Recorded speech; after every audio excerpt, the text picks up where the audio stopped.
I think backpack journalism is often thought of as one-man band, where one person shoots, edits, researches, writes their own scripts, narrates it themselves, maybe even does all their own graphic work.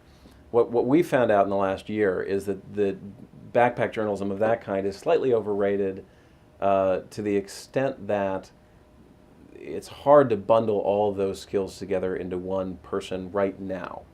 I think that this creature called the backpack journalist is kind of stumbling out of the swamps and into existence. But there aren't a lot of people out there who can really do all of that stuff perfectly.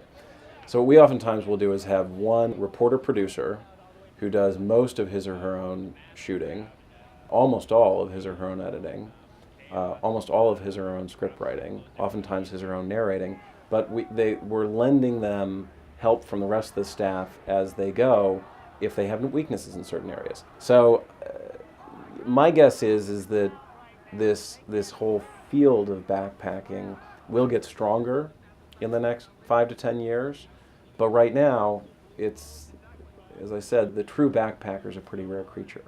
I think one of the big challenges for students who are learning this craft of backpack journalism is probably in seeing the story. There's so much information out there that being able to just figure out what your story is, what your discrete story is, and then knowing how to pursue that through traditional means, not sitting around and Googling, which is what so many, I think, young journalists do spend too much time doing these days, but through actually going and interviewing people, hunting down original documents, and then creating context out of those documents. I think that's probably the skill that is going to get lost, that isn't being taught as aggressively as it could be being taught. We spend a lot of time just going and sitting down, putting people on camera, and we'll spend an hour shooting someone for what is ultimately going to be a 4-minute piece, and there's only one character in it. And that's pretty old school in a way. And I'm sure that there are some people who would say that we're in a way overshooting or doing overkill, but we also want to be able to make sure that we're getting all the information necessary so that we can try to tell important stories. The pressure on backpack journalists is going to be to turn around really, really quick pieces that are in the 2-minute range and have viral potential and are very buzzy and kind of on the news.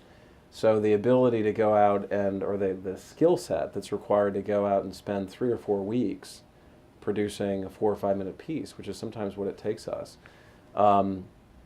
is probably not being taught. And I think that's really myopic. I think that's really short-sighted, because even though right now what newspapers want and other people who are trying to mess around with online video want is that little 2-minute viral piece of video, I think down the road they're going to want, ultimately they're going to want more than that. They're going to want someone who can go out and craft a really well-reported piece that is longer and can carry a viewer. And I don't know if students are going to know how to do that, frankly.